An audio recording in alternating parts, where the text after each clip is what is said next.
తులసి మొక్కని ఇంట్లో ఎక్కడ పెట్టాలి? ఏ దిక్కున పెడితే డబ్బే డబ్బు. ఆయుర్వేదంలో అద్భుతమైన ఔషధ గుణాలు కలిగిన మొక్క. దీంతో ఎన్నో సమస్యలు నయం చేసుకోవచ్చు. అయితే హిందూ సంప్రదాయంలో తులసి మొక్క అత్యంత పవిత్రమైంది. లక్ష్మీదేవి స్వరూపంగా విష్ణుప్రియగా పూజిస్తారు. ప్రతి ఇంట్లోనూ తులసి కోట ఉండడం శుభప్రదం. ఇది సానుకూల శక్తికి, ఆరోగ్యానికి ప్రతీకగా భావిస్తారు. అంతేకాకుండా లక్ష్మీదేవి కటాక్షం ఉంటుందని పేర్కొంటారు. అయితే తులసి మొక్కను ఇంట్లో ఎక్కడ పెట్టాలి అనేది అనేక మందికి తరచుగా తలెత్తే ప్రశ్న. ఈ విషయంపై వాస్తు శాస్త్ర నిపుణులు పలు సూచనలు చేస్తున్నారు. తులసి కేవలం ఒక మొక్క కాదని, ఇది మన సంప్రదాయంలో దేవతా వృక్షంగా, తులసి మాతగా కొలవబడుతుందని, అందుకే ప్రతి విషయంలో జాగ్రత్తగా ఉండాలి అంటున్నారు.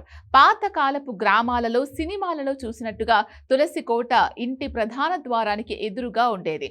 దీని వెనుక మన పూర్వీకుల విశాల దృష్టి ఉంది. గుమ్మం ఎదురుగా తులసి ఉండడం వల్ల వీచే గాలి తులసి మొక్క మీదుగా ఇంట్లోకి ప్రవేశించి ప్రాణవాయువును అందిస్తుంది. ఇది కుటుంబ సభ్యులకు ఆరోగ్యాన్ని ప్రసాదిస్తుంది. అంతేకాకుండా తులసి పచ్చదనం కళ్లకు ఆనందాన్ని, మెదడుకు మానసిక ప్రశాంతతను ఇస్తుంది. ఇంటి వెనక వైపు అయితే ప్రస్తుత ఆధునిక జీవన శైలిలో ప్రజలు అత్యంత వేగంగా, కొన్నిసార్లు అజాగ్రత్తగా ఇంటి లోపలికి వస్తూ ఉంటారు. దేవతా స్వరూపమైన తులసి మొక్కను అపవిత్రంగా తాకే అవకాశం ఉంటుంది. కొందరు పవిత్రతకు సంబంధించిన నియమాలు పాటించకపోవచ్చు. అలాంటి సందర్భాల్లో అపవిత్రతకు గురి కాకుండా ఉండడానికి తులసి కోటను ఇంటి వెనక వైపు ఏర్పాటు చేసుకోవడం శ్రేయస్కరమని సూచిస్తున్నారు.